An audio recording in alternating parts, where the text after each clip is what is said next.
Hindi nagbibindisyon ng papel ang mga pare. Tandaan nyo yan. Pero ito balikan natin yung impeachment. Napakaganda nito, no? Kasi talagang yung bloodbath, gusto natin mangyari yun, pero gusto natin safe.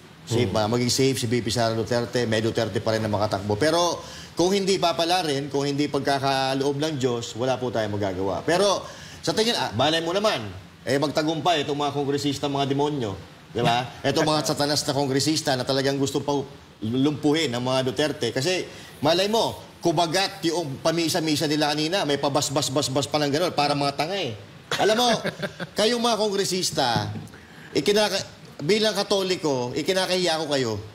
Hindi kanya na Katoliko. Yung mga pari naman na tinotolerate yung ganitong gawain, shame on you.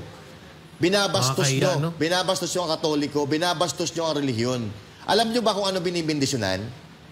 Ang binibindisyonan sa Katoliko, yung 7 sakramento, hindi nagbibindisyon ng papel ang mga pare. Tandaan nyo yan. Kaya hindi kayo ginagalang eh. Unang-unang gawin nyo ako Katoliko ako. Unang-unang gawin nyo, ayusin nyo ang pagmimisa. Sitahin nyo yung mga naka-sleeveless. Sitahin nyo yung mga naka-miniskirt. Huwag lang puro yung puro papasok.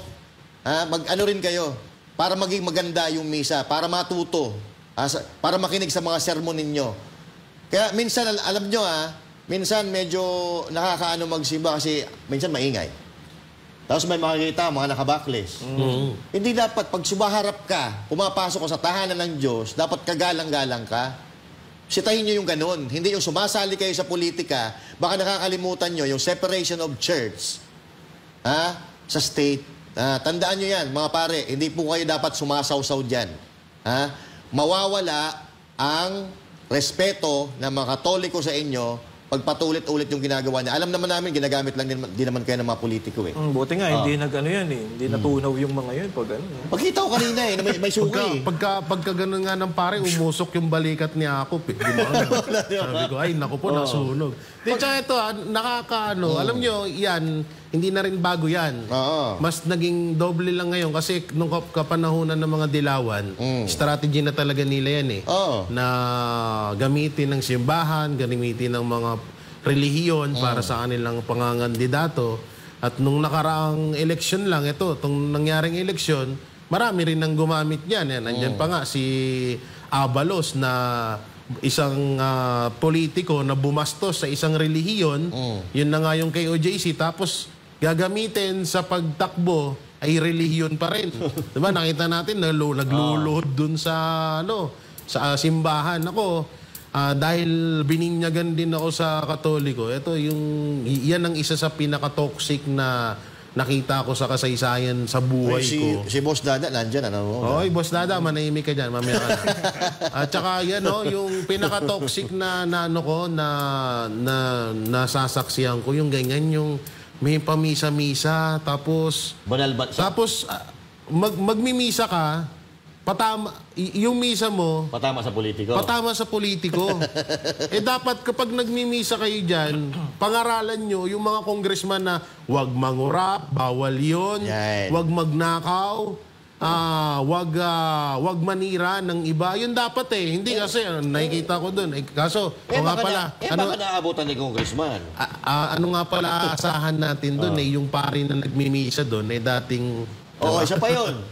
Yung adik na pare, ang lakas ng loob mo ang lakas ng loob mo pag sermon lang ganyan, adik ka. I'm sorry Noon. Noon, nagdodroga siya.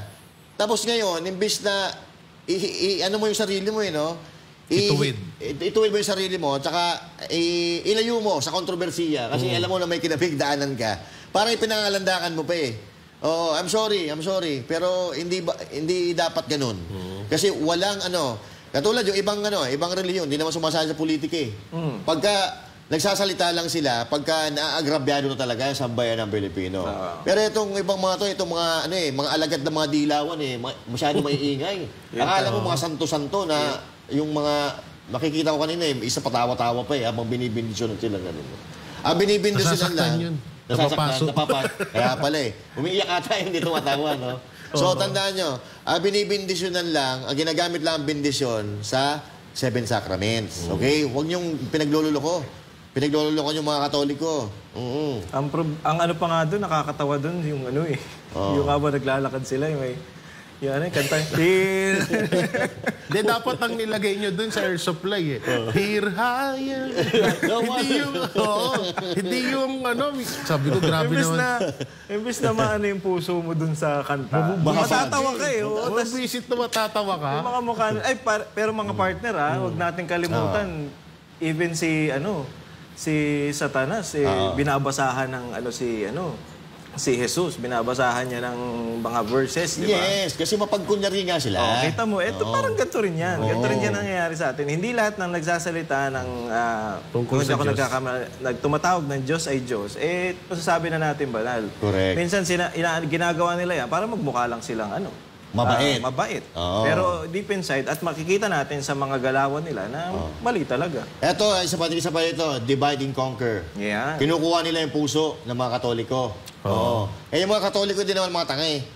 Oo. Yung mga Katoliko marunong na. Oh. Lumang na kasi yan, lumang tugtugin. Lumang tugtog. Hindi ko po nilalahat ng mga pare kasi may tiyuhin ng pare eh. Kapinsa na pare. Hindi ko po nilalahat. Ang inaano lang natin dito, yung mga pare na mahilig sumausaw sa politika na hindi dapat yun naman ginagawa. Di ba? Tapos mali-mali pa yung ginagawa ninyo. Yung basbasan mo, yung article impeachment, bindisyonan mo. Ano yan? May demonyo ata yung papel. Andol ata, ang kapal nun. Ay, kaya naman pala. Kaya naman pala binasbasan yung papel. Andun yung demonyo, tapos hawak ng kapwa-demonyo. Kaya talagang kailangan talaga ng bindisyonan. Baka nga. Paumanin I'm sorry. Pero ganun talaga yun eh. Kung walang magsasalita, wala. Pagpapatuloy yung mga pinag-aagawa nyo ganyan eh. Kasi ako kami, Catholic ka ba? Pero Catholic. Christian. Catholic kaming lahat dito. Kaya lang gusto namin maisaayos. Kasi yung ibang mga relihiyon, sa pagkukumpara, maayos sila. Maayos sila kung di ba yung mga Christian? Maayos pananamit. Maayos, yung arrangement maganda. Yun sana. Para Jesus Maria. Yung iba nga dyan, simbang lugaw, Simbang chicks. simbang tambay. Kasi ganyan ako dati. Talaga eh. Pero dati yun. Nung bata ko. Kasi, ayan parang, ganun kasi ang nangyayari. Parang, ganun ang mga nakikita mo dun eh. Parang mahahawa ka na rin, pwede pala yun. So gagawin ko rin. Di ba? Lalo pag simbang gabi, di ba? Simbang tabi. Simbang tabi. Tsaka yung mga binindisyonan kanina, kanina ba? Tama? Hindi ako nagkakamali. Kanina lang yun. Isa rin yan sa mga tumawa nung panahon ng KOJCC. Yes! Isa rin yan sa mga isa rin yan sa mga bumatikos. Nung kapanahonan na ginigipit ng administrasyong Marcos yung yung Kingdom of Jesus Christ. Kingdom of the Jesus Christ. Tapos ngayon kung pag hindi nasunod yung kagustuhan nyo, magpapamisa kayo at tatawag kayo sa mga nilait-lait nyo. Doon pa lang sa pinagtawanan nyo yung isang relihiyon na inaabuso, na binabastos, kasalanan na yun.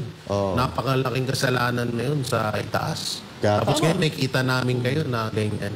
Na talagang masasabi mo na bukod sa lumang tugtugin, yan talaga ay banal na aso sa kabayo. Yun, banal na aso sa kabayo. Etong mga kongresista na yan, tanongin mo, ano yung pitok sa sakramento? Baka hindi nila alam. Yung 7 sacraments. Yun lang, doon ginagamit yung bindisyon. Ganon. Pero pag bindisyonan mo yung papel, ewan ko sa inyo.